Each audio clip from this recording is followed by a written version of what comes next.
If you've spent the last few evenings scrolling through endless specs sheets, watching YouTubers throw numbers at you, and still feel stuck between maybe this and maybe that, you're not alone. The gaming PC market is a maze of hype and hype-driven bundles, and it's easy to wonder whether you'll end up with a machine that just sits there gathering dust. That's exactly why I'm breaking down the YAWYORE gaming PC with the AMD Ryzen 5700X and GeForce RTX 5060 today, to give you a clear picture of who will actually get the most out of it and who should keep looking. Link is in the description if you want to check the product details on Amazon. First off, let's talk about the core of any gaming rig, the CPU and GPU combo. The Ryzen 5700X is an 8-core, 16-thread processor built on AMD's Zen 2 architecture. It's not the newest Zen 3 chip, but in real-world gaming it still holds its own, especially when paired with a mid-range GPU like the RTX 5060. What that means on your couch is you'll comfortably hit 1080p ultra settings in most current titles, and you'll be able to push into 1440p with a few tweaks in the more demanding games.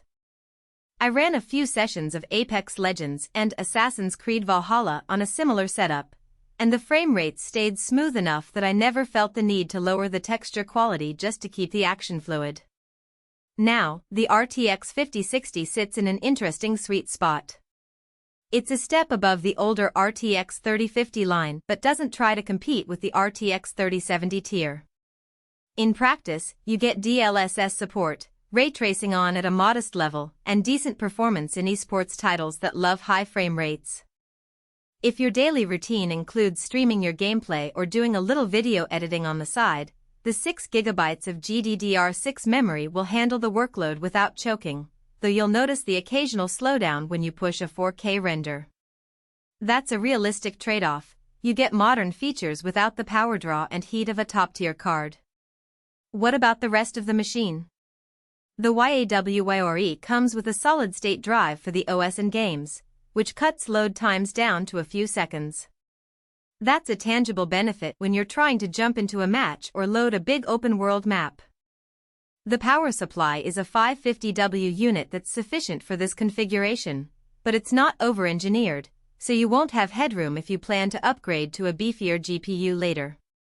The motherboard is a standard ATX board with enough PCIe slots for future expansion, but it lacks the premium VRM cooling you'd see on enthusiast boards again, a sign that this system is tuned for the current component set rather than for heavy overclocking.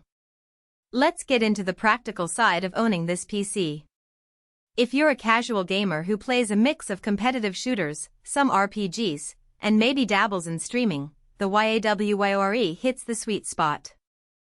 You can sit down, install your favorite titles, and be ready to play within minutes. The pre-built nature means you don't have to hunt for compatible parts, solder cables, or troubleshoot BIOS settings.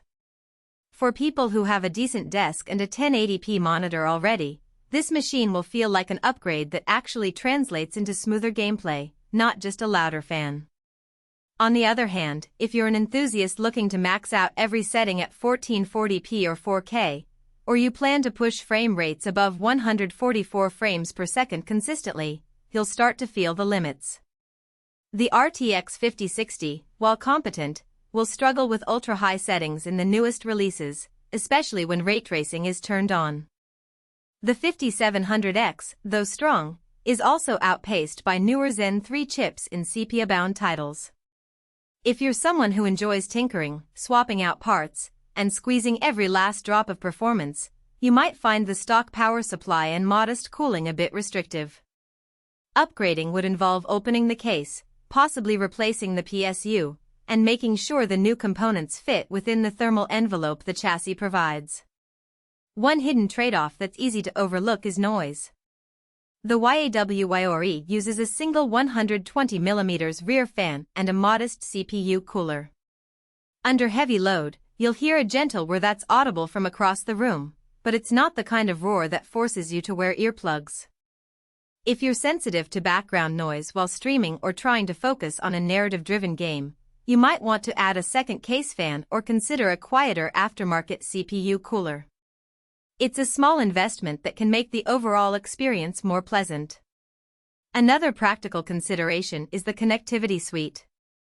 The machine includes Wi-Fi 6, Bluetooth 5.0, and a handful of USB-C and USB-A ports, which is great for hooking up a headset, external storage, or a capture card. The Ethernet port is standard 1 gigabit per second, so if you have a wired internet connection, you'll get stable latency for competitive play. I've noticed that some pre-built PCs skimp on USB-C, but YAWYORE includes at least one, making it easier to connect newer peripherals without needing a dongle.